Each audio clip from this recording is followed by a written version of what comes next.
Baik, Assalamualaikum warahmatullahi wabarakatuh. Saat ini kita akan melanjutkan pertemuan ke-15. Ini erat kaitannya dengan tugas untuk nilai UAS yang nantinya kalian kumpulkan di pertemuan 16. Berarti masih lama ya, tetapi nggak apa-apa. Kita share videonya atau pembelajarannya sekarang. Oke, mungkin saya share screen terlebih dahulu.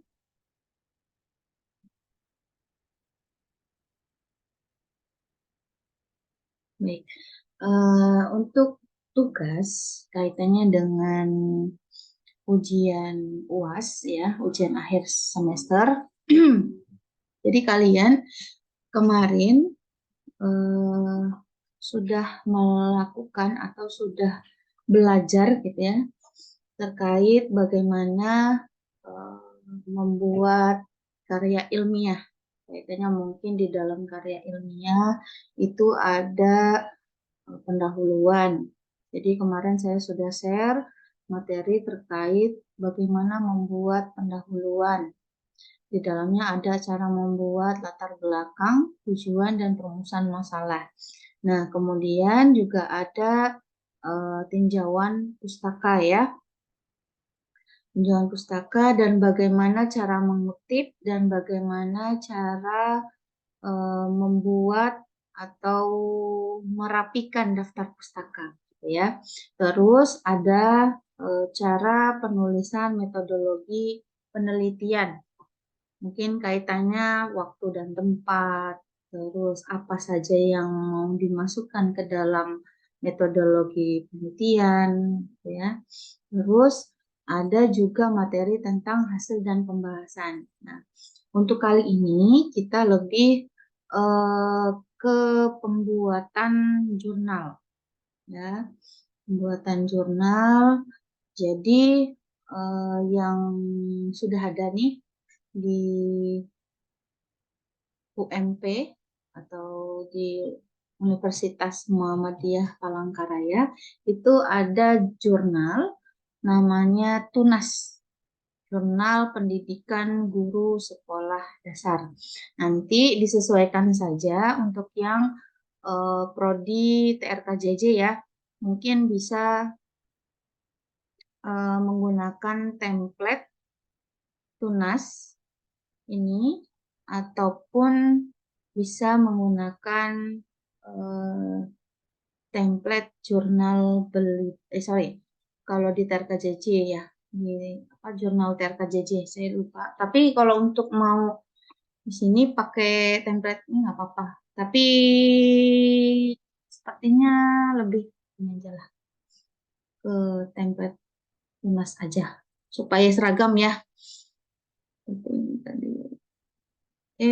Kalau dilihat dari template ini, nanti saya share, saya kirim template-nya ke LMS. Mungkin nanti juga kalian bisa melihat, insya Allah bisa melihat lah, kan sudah terhubung semua ya, kaitannya dengan tugas-tugas dan materi. Nah, ini saya besarkan supaya terlihat. Jadi nanti kalian hanya eh, mengetik langsung di template tersebut. Tuh. Kaitannya apa nih jurnal ataupun judul yang akan kalian bahas di template ini. Oke, ini ada template-nya. Jadi kemarin urutannya adalah abstrak ya. Abstrak di sini kita lihat abstrak itu sesuai dengan materinya, bahwasanya abstrak ini kemarin ada tips ya, tips dan trik bagaimana membuat abstrak gitu ya. Nah, di dalam abstrak ini ada latar belakang, terus ada tujuan ya, ada latar belakang, ada tujuan, dan ada metode, serta ada juga hasil dan diskusi, serta ada kesimpulan. Nah, nanti terkait latar belakang itu hanya sedikit, tidak semuanya dimasukkan ke dalam abstrak. Nah, ini ada ketentuannya untuk jurnal di abstrak, di jurnal tunas, ini ada 300 kata. Jadi tidak boleh lebih dari 300 kata ya. Ada batas maksimal untuk membuat abstrak. Nah, di sebelah kiri ini ada diterima dari tanggal berapa. Tapi ini nanti untuk tugas ini dikosongin aja ya, biarin XX aja. Nanti kalian fokus ke abstrak, terus kata kunci. Oh ya, abstrak ini ada yang bahasa Inggris dan ada juga yang bahasa Indonesia. Nanti kalian juga lihat bagaimana menulis di jurnal tunas. Karena di situ saya lihat ya, banyak jurnal-jurnal kaitannya dengan pendidikan guru sekolah dasar. Mungkin kalian juga bisa lihat lagi bagaimana sih penyusunan abstraknya.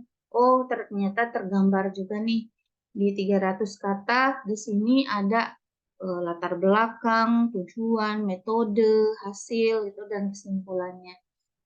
Oke, yang pasti untuk kata kunci ini adalah pokok pikiran apa yang ada di abstrak. Misalnya kalau mengkaji tentang siswa SD atau siswa sekolah dasar kelas 2. Berarti di sini kata kuncinya untuk satu kata kunci itu adalah siswa kelas 2 SD. Ya. Atau nanti kaitannya lagi di situ ada bagaimana memahami karakteristik terkait psikis anak mungkin atau cara belajar anak gitu ya, nanti dicantumkan di sini di kata kunci. Nah, penulis ini nanti akan ditulis di sini misalnya namanya Tina Purnamasari. Namanya Tina Purnamasari berarti dari Departemen Pendidikan Guru Sekolah Dasar. Kalau dari RKJJ berarti program studi teknologi rekayasa konstruksi jalan dan jembatan gitu ya. Nanti di sini ada tulisan Politeknik Seruyan sesuai alamatnya. Nanti baru masuk ke pendahuluan. Nanti pendahuluan pun seperti halnya yang saya berikan materinya di LMS ya. Berarti kaitannya dengan pendahuluan itu ada deduktif dan ada induktif. Jadi kalau induktif berarti secara khusus dulu nih dibahas di awal di pendahuluan.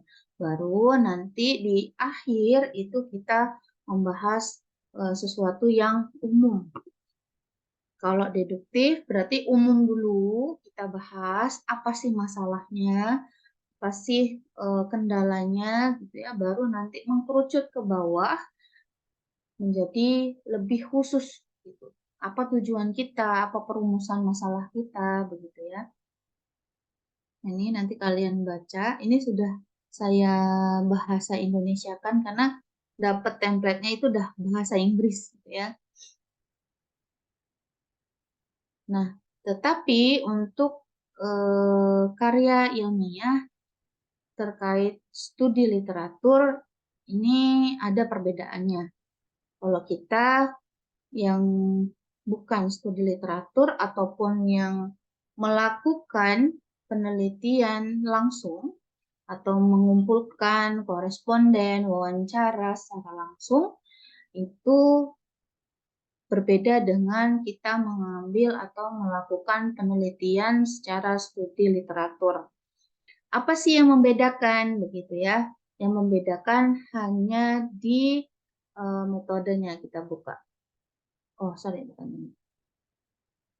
Oke, ini kaitannya latar belakang nih, nanti kalian baca-baca, nanti saya kasih di LMS juga, nanti saya kirimkan, upload ya. Nah, ini ada bagaimana sih perumusan masalahnya, bagaimana, terus apa aja sih yang diperhatikan, gitu ya. Nanti ada contoh-contohnya begitu. Terus ini ada tujuan juga ada, tetapi ini secara garis besar studi literatur di skripsi ataupun penelitian ya. Kalau yang tadi, yang tunas tadi hanya untuk jurnalnya saja. Nah, ini yang sebagai bahan untuk kalian kumpulkan di tugas UAS sebagai nilai UAS ya. Nanti di pertemuan ke-16. Oke, kita langsung ke metodenya. Kalau untuk latar belakang, ya latar belakang, tujuan, manfaat hampir sama dengan yang penelitian secara langsung, tetapi lebih ke teoritisnya. Jadi kalian harus mengumpulkan, harus literatur review, kaitannya mana aja sih literatur yang akan kalian ambil. Tetapi perlu diperhatikan lagi nih, bagaimana cara kita mengutip, bagaimana cara kita mengambil tulisan dari jurnal-jurnal lain yang memang kita kumpulkan untuk studi literatur. Karena di studi literatur ini harus menggunakan jurnal yang terpercaya, dalam artian bukan jurnal predator. Nah, kalau di kalau saya maunya lah ya, kalau saya maunya literaturnya kalau bisa dikatakan lebih baik itu jurnal-jurnal internasional atau data-data internasional. Tetapi saya tidak menutup kemungkinan ataupun tidak membatasi kalian untuk mengambil jurnal nasional.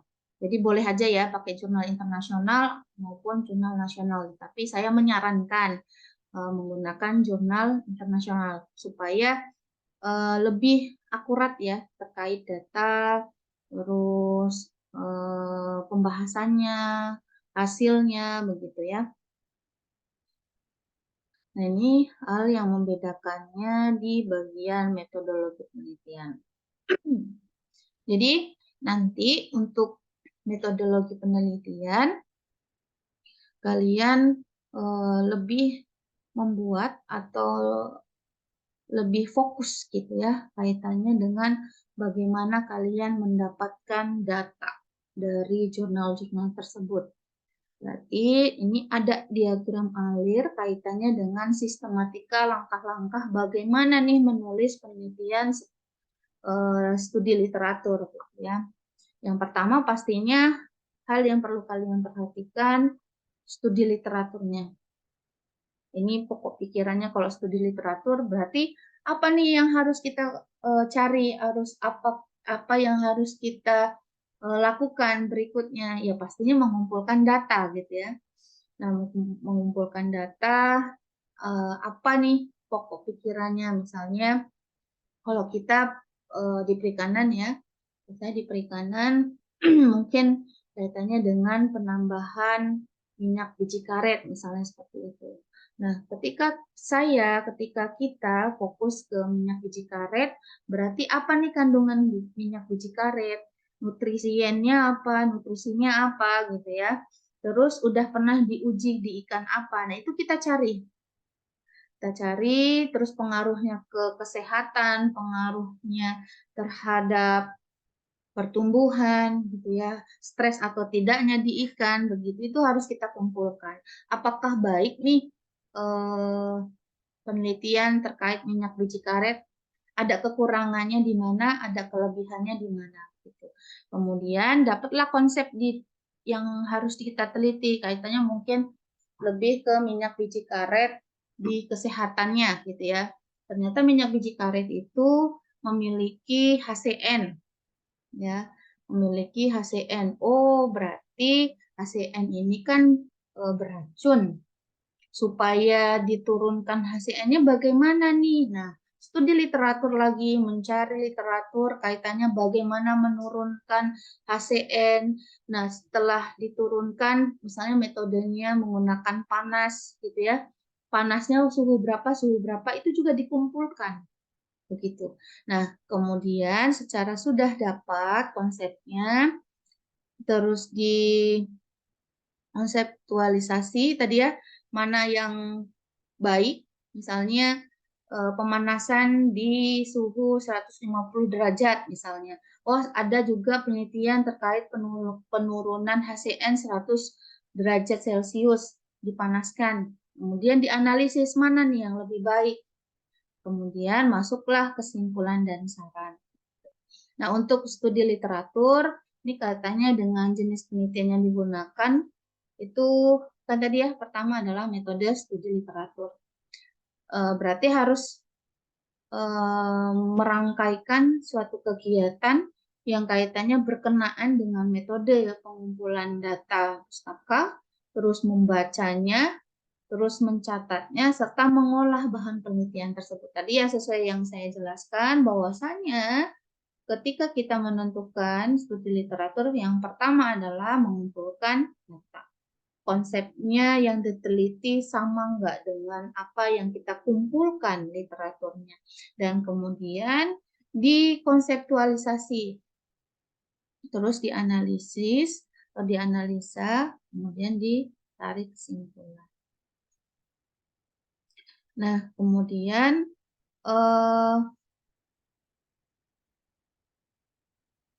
si peneliti ini akan mencari dasar pijakan, fondasinya untuk mempengaruhi dan membangun landasan teorinya, kerangkanya, kerangka berpikirnya gitu ya, dan menentukan menentukan dugaannya. Nah, ini kalau di studi literatur seperti itu ya. Jadi tadi sudah dapat datanya, konsepnya sudah dapat, konseptualisasinya sudah dapat, terus dianalisis.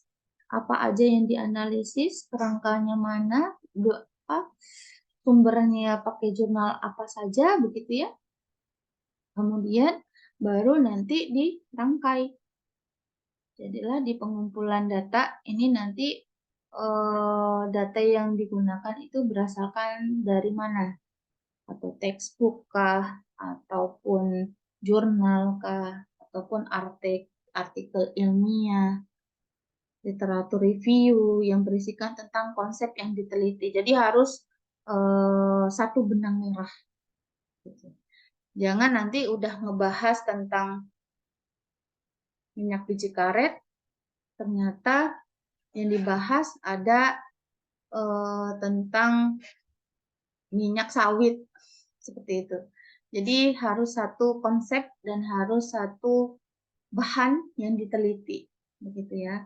Nah, analis kemudian setelah pengumpulan data lanjut ke analisanya.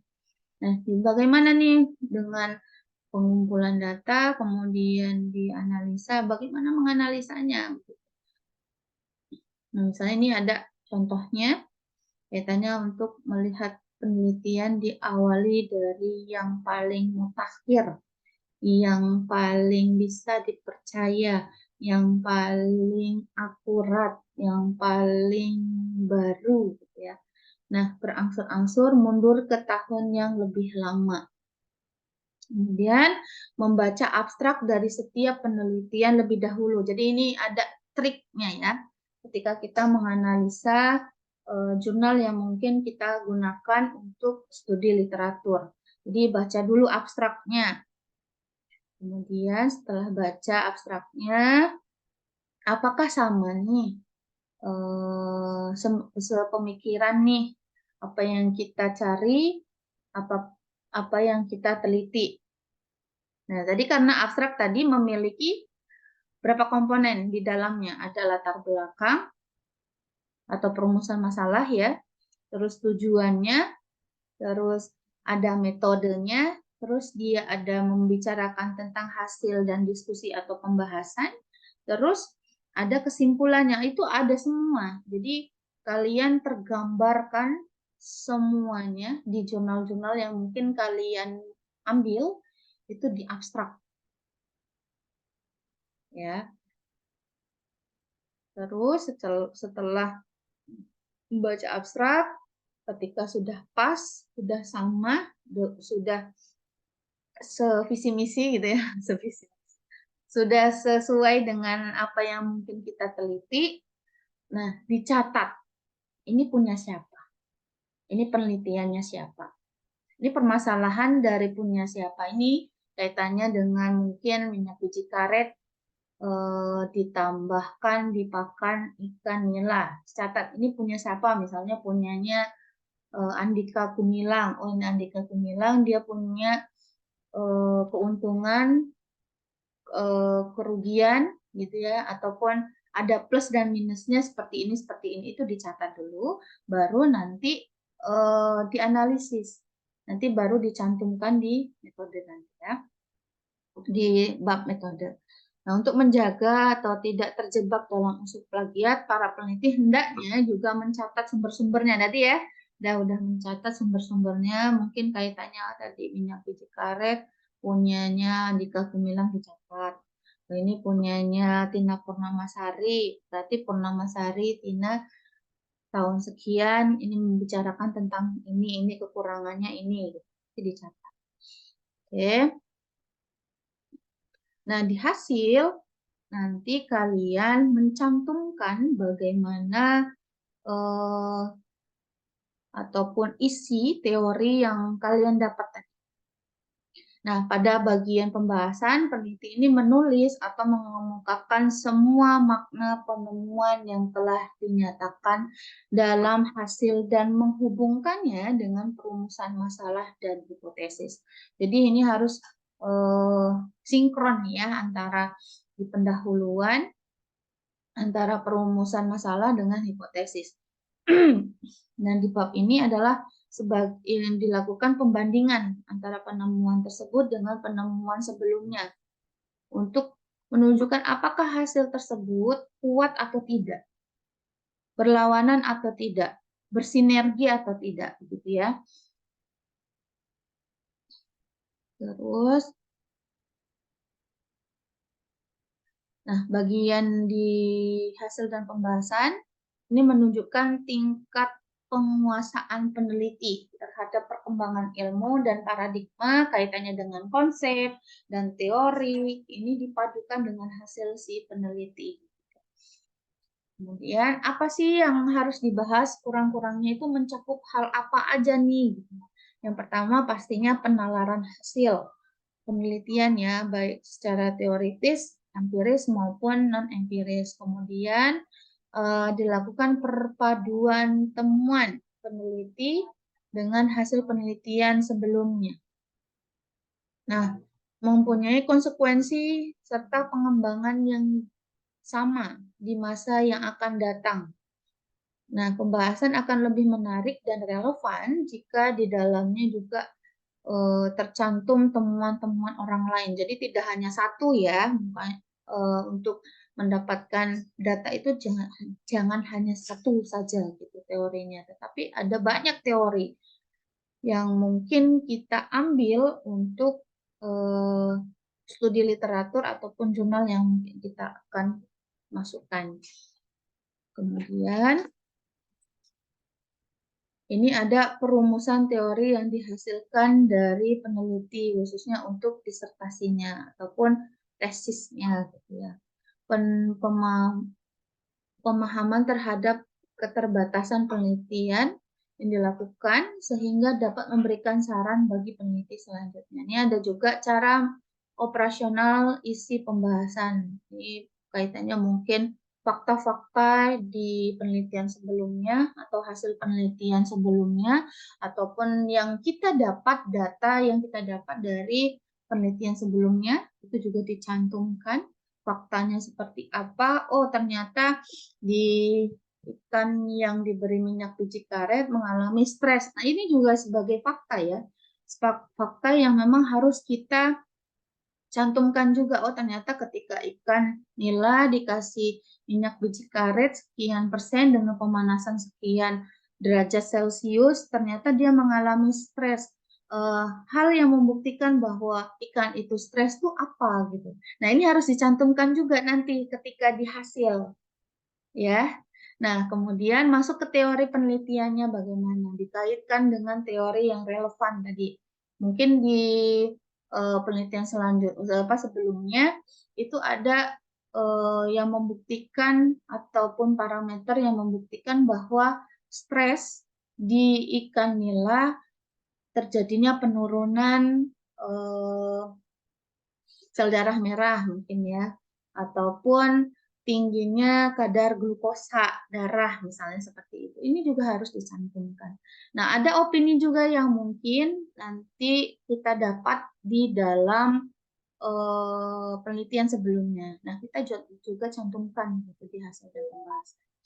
Nah, adapun tujuan dari pembahasan ini pastinya menjawab masalah-masalah dengan yang dijumpai si peneliti sebelumnya, kemudian kita rujuk nih bagaimana tujuan penelitian dapat dicapai. Nah, selanjutnya menjelaskan temuan-temuan yang dalam penelitian yang sebelumnya tadi yang berdasarkan teori, bagaimana dasarnya, bagaimana hubungannya, gitu ya, itu harus dicantumkan juga.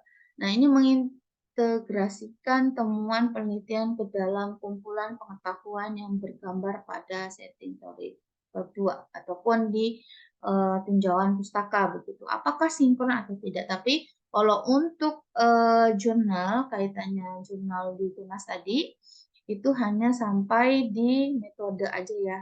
Jadi bab pertama itu adalah pendahuluan, bab kedua itu adalah metode, terus ada bab ketiga ini hasil dan pembahasan. Nah, isinya kaitannya dengan hasil dan pembahasan itu yang seperti saya jelaskan tadi ya. Yang saya jelaskan kaitannya bagaimana sih isinya. Nanti saya coba kirimkan contoh jurnal yang memang hasil studi literatur. Nanti kalian bisa baca-baca, oh ini hubungannya ke sini, oh ini hubungannya ke sini. Nanti penyusunan data ataupun teori ataupun hasil penelitian sebelumnya gitu ya, nanti tergambar di situ, oke? Nah, kemudian ini masuk ke kesimpulan. Berarti kalau kesimpulan dan saran hampir sama ya dengan hasil dan kesimpulan yang ada. Yang membedakan tadi hanya di metode dan hasil. Untuk pendahuluan hampir sama. Kenapa dia memilih studi literatur, mengapa membahas tentang yang penelitian yang akan kita lakukan gitu ya.